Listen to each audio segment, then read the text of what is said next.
ગરમીમાં થોડા એ થયા છે એકવાર આપણે જોરદાર નારો લગાવીએ બોલો ભારત માતા કી ભારત માતા કી જય જોહર જય જોહર ચૈતરભાઈ તું આગે बढ़ो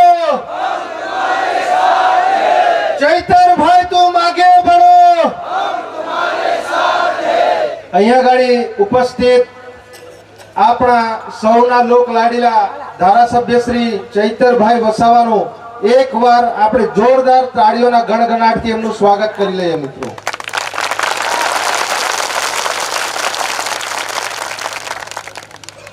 અને આપણા લડાયક એવા યુવા નેતા યુવરાજસિંહ જાડેજા પણ આપણી વચ્ચે પધારેલા છે. એમનું પણ એકવાર જોરદાર તાળીઓના ગણગણાટથી એમનું સ્વાગત કરી લઈએ.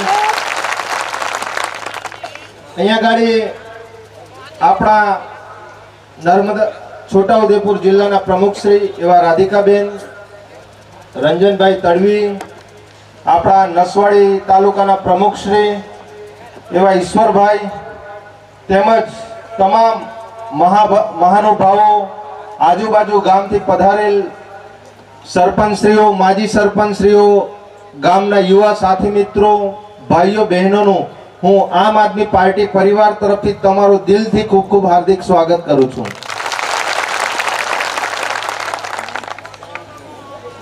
મિત્રો, આજે આ નસવાડી ખાતે જે આ જન્મભૂમિ પર અહીંયા ગાડી તમે આટલી મોટી સંખ્યામાં પધાર્યા છો, આ જનમેદની જોઈને આજે ભારતીય જનતા પાર્ટી અને કોંગ્રેસના નેતાઓ રાત્રે બે વાર પાણી પીશે એવું લાગી રહ્યું છે. અને આ તમારી જનમેદની જોઈ અને ખરેખર લાગી રહ્યું છે કે તમામ જનતા આવનારા દિવસોમાં બદલાવ માંગી રહી છે. ભારતીય જનતા પાર્ટી છેલ્લા 30-35 વર્ષથી શાસન કરે છે મિત્રો. આ તાનાશાહી સરકાર ને આપણા ચૈતરભાઈ જેવા યુવા આગેવાન અને લીડરની જરૂર હતી. અને આ જે યુવા લીડર આજે સમગ્ર ઉમરગામથી અંબાજી હોય કે સમગ્ર ગુજરાતનો અવાજ બની અને આજે એટલા બધા ઉભરી આવ્યા છે કે ભારતીય જનતા પાર્ટીના નેતાઓ અમે જ્યાં જ્યાં જઈએ છીએ ત્યાં એ લોકો ટેન્શનમાં આવી જાય છે. આજે ઘણા બધા તાલુકા પંચાયત, જિલ્લા પંચાયતના સદસ્યો હોય, ધારાસભ્ય હોય, સાંસદ સભ્ય હોય, એમને પોતે ટેન્શન આવે છે કે આજે ચૈતરભાઈની સભા ક્યાં ગાડી છે. કદાચ ચૈતરભાઈની સભા અમારા વિસ્તારમાં તો નથી ને, અમારા તાલુકામાં તો નથી ને, અમારા વિધાનસભામાં તો નથી ને. એ બિચારાઓ ભાજપના નેતાઓને આજે એમને ઊંઘ નથી આવતી, કેમ કે ચૈતરભાઈ એક દિવસ ઉમરગામ હોય, બીજા દિવસે અંબાજી હોય, ત્રીજા દિવસે છોટાઉદેપુર હોય, બીજા દિવસે દાહોદમાં હોય. એટલે ચૈતરભાઈ વસાવા એ જ્યાં જ્યાં જાય છે ત્યાં ત્યાં જનમેદની જાણે મધમાખીની જેમ એમની સાથે સાથે આવે છે. આવનારા દિવસોમાં મિત્રો તાલુકા પંચાયત, જિલ્લા પંચાયત આવી રહી છે. અને આજ તાલુકા જિલ્લા પંચાયતમાં ઘણા બધા નેતાઓ જે શોભાના ગાંઠિયાની જેમ જે લોકોએ 5-10 વર્ષથી એ લોકો ખુરશી સંભાળીને બેઠા છે, એ લોકોને પણ ઊંઘ આવવાની હવે બંધ થઈ ગઈ છે. કેમ કે ભાજપના ઘણા બધા નેતાઓ અમે આપણા વિસ્તારોમાં ફરીએ છીએ તો એવું કહે કે તમે નસવાડીમાં ના આવતા, તમે છોટાઉદેપુરમાં ના આવતા, તમે દાહોદમાં ના આવતા. મિત્રો, ઘણા બધા સાહેબ શ્રી પર ફોન આવે છે, અમારી પર ફોન આવે છે કે તમે જ્યારે જ્યારે અમારા વિસ્તારમાં આવો છો હવે તો દરેક લોકો ચૈતરભાઈની જેમ ગામે ગામ અને તાલુકા પંચાયતે અવાજ ઉઠાવતા થઈ ગયા છે. અમે જ્યાં જ્યાં કાર્યક્રમો રાખીએ છીએ ભાજપની, ત્યાં ત્યાં અમારે જનમેદની ભેગી કરવી હોય તો અમારે મનરેગાના માણસોને લાવવા પડે છે, અમારે શિક્ષકો, તલાટીઓ, આંગણવાડી બહેનોને આદેશ આપવો પડે છે, એમને ટાર્ગેટ આપવો પડે છે. ત્યારે મિત્રો ઘણા ગાંઠિયા 500 થી 1000 માણસો માંડ માંડ ભેગા થઈ રહ્યા છે.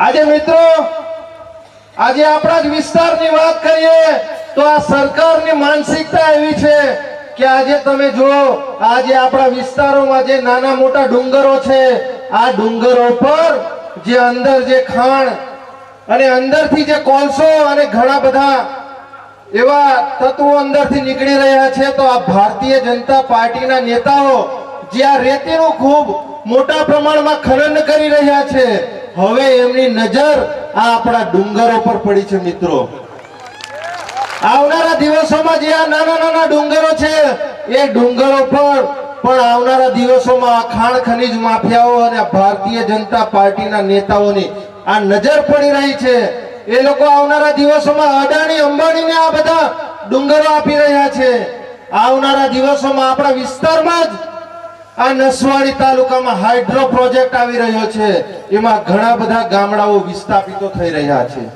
આપણા જ્યાં નસવાડી તાલુકામાં અહીંયા ગાડી જીએમડીસી આવી રહી છે ત્યાં ગાડી પણ ઘણા બધા ગામડાઓ આવનારા દિવસોમાં ઉઠી રહ્યા છે આ ભારતીય જનતા પાર્ટીના નેતાઓએ આ મનરેગાના નામે 2500 કરોડ રૂપિયાનું કૌભાંડ કર્યું આજે આ 2500 કરોડ રૂપિયાનું કૌભાંડ ઉજાગર કરવા વાળા આપણા આ ડેડિયાપાડાના ધારાસભ્ય છે મિત્રો આ ડેડિયાપાડાના ધારાસભ્યએ 2500 કરોડ રૂપિયાનું મનરેગાનું કૌભાંડ ઉજાગર કર્યું તો એમને પાણીના એક નાનકડા ગ્લાસના લીધે એમની ઉપર 307 ની કલમ લગાવી દેવામાં આવી એમને 82 દિવસ સુધી એમને જેલમાં મૂકવામાં આવ્યા મિત્રો આજે આ પાણીનો ગ્લાસ એનો વજન કેટલો હોય છે મિત્રો 1 કિલો 2 કિલો કે 5 કિલો હોય છે મિત્રો કેટલો વજન હોય છે એનો 50 ગ્રામ કે 100 ગ્રામનો પાણીનો ગ્લાસ હોય છે પણ તેમ છતાં આ ભારતીય જનતા પાર્ટીની તાનાશાહી સરકાર જો જે વ્યક્તિ આજે 2500 કરોડનું કૌભાંડ ઉજાગર કરે છે આજે તેવા જે અપરાધીઓ છે એ લોકોને જેલમાં મૂકવાની બદલે જે આ ભ્રષ્ટાચાર ખુલ્લો પાડે છે એવા ધારાસભ્યને જેલમાં મૂકી દે છે એટલે અમે તો ઉમરગામ અંબાજી હોય કે સમગ્ર ગુજરાતમાં ચૈતરભાઈ અને અમારી આ પૂરી ટીમ આ તમામ ભારતીય જનતા પાર્ટીના નેતાઓ સરકારો અને પ્રશાસન સામે મિત્રો અમે એમની સામે અવાજ ઉઠાવીએ છીએ અમારી પર ખોટા કેસો કરી દેવામાં આવે છે ખોટી એફઆઈઆર કરી અને અમને જેલમાં મૂકી દેવામાં આવે છે પણ મિત્રો આવનારા દિવસોમાં આપણે ગામે ગામ ઘરે ઘરે આપણે ચૈતરભાઈ વસાવા પેદા કરવો પડશે અને આપણે આપણા હક અને અધિકાર માટે અવાજ ઉઠાવવો પડશે આપણે આરોગ્ય માટે શિક્ષણ માટે આપણે રોડ રસ્તા માટે પાણી માટે તમામ માટે આપણે આવનારા દિવસોમાં અવાજ ઉઠાવવો પડશે શું તમે અવાજ ઉઠાવવા માટે તૈયાર છો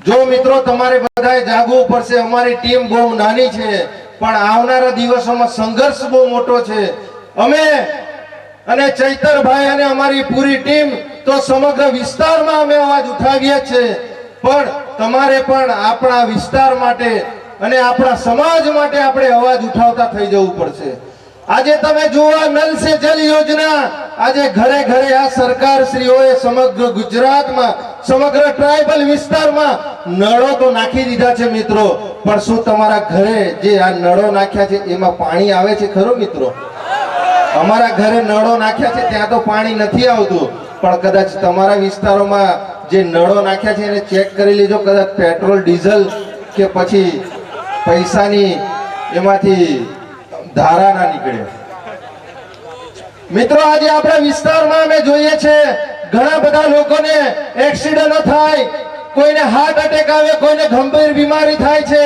આજે તમામ મારા સાથી મિત્રો પાસે આ ભારતીય જનતા પાર્ટીએ છેલ્લા 10-15 વર્ષથી એમને આયુષ્યમાન કાર્ડ આપ્યા છે માં અમૃતમ કાર્ડ આપ્યા છે મિત્રો આપણા આ છોટાઉદેપુર અને નસવાડી જિલ્લામાં આજે આ અમૃતમ કાર્ડ જે તમારા ઘરે ઘરે છે એ કઈ કઈ હોસ્પિટલમાં ચાલે છે છોટાઉદેપુર જિલ્લામાં કે નસવાડીમાં કશે ચાલે છે ખરો મિત્રો હે આ ભારતીય જનતા પાર્ટીના નેતાઓએ આપણને આ 10-10, 15-15 લાખ રૂપિયાના જે કાર્ડો આપ્યા છે એ ફક્ત આપણે એને તિજોરીમાં મૂકી દેવા પડે છે અને એને દર 15 દિવસે મહિને એને સાફ સફાઈ કરીને મૂકવું પડે કે ભાઈ કશે મુકાય તો નથી ગયું ને, કશે ખોવાય તો નથી ગયું ને. હે, આ ભારતીય જનતા પાર્ટીની સરકાર આપણને આ કાર્ડો આપી આપીને કોણિયા ગોળ લગાડે છે. મિત્રો, જે આ કોણી પર જે ગોળ લગાડો તમારી જીભ ત્યાં ગાડી પહોંચવાની નથી. અને એ કાર્ડો આજે આપણે ફક્ત છોટાઉદેપુર જિલ્લો હોય કે નર્મદા જિલ્લો હોય, આ કાર્ડો કોઈ પણ જિલ્લામાં ચાલતા નથી, કોઈ પણ હોસ્પિટલોમાં ચાલતા નથી. અને કોઈ ગંભીર ઘટના થઈ જાય છે તો આપણે એમને બરોડા લઈ જવા પડે છે. અને બરોડા જેટલા લોકો આપણે લઈ જઈએ છીએ એમાંથી 90% લોકો એક્સપાયર્ડ થઈને આવે છે. ફક્ત એમના આપણે અહીંયા ગાડી લાકડા તૈયાર રાખવા પડે છે. મારી વાત સાચી છે કે ખોટી છે મિત્રો? એટલે આપણે જાગવું પડશે મિત્રો. આજે અમારી ઘણી બધી બહેનોને આપણે આ ઉજ્જવલા યોજના દ્વારા ઘરે ઘરે ગેસના બોટલો આપી દીધા છે.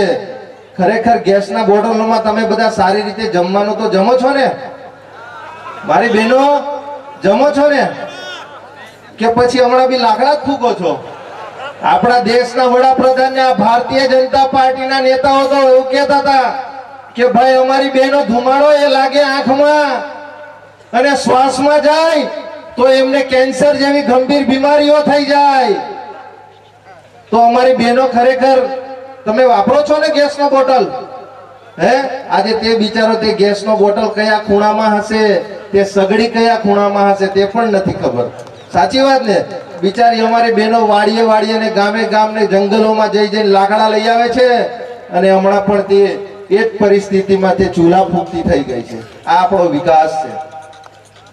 આપણાને આજે 5-10 વર્ષ પહેલા આપણાને આ ભારતીય જનતા પાર્ટીના નેતાઓએ કીધું હતું કે તમારા ખાતામાં, બધાના ખાતામાં 15-15 લાખ રૂપિયા આવી જશે. આપણે મિત્રો બેંકોમાં ભૂખ્યા તરસે લાઈનોમાં ઊભી રહી રહીને જનધન ખાતા ખોલાવી દીધા. કયા ખાતા ખોલાવ્યા? જનધન ખાતા. કોણે કોણે ખોલાવ્યા? જરા હાથ ઊંચો કરો છો.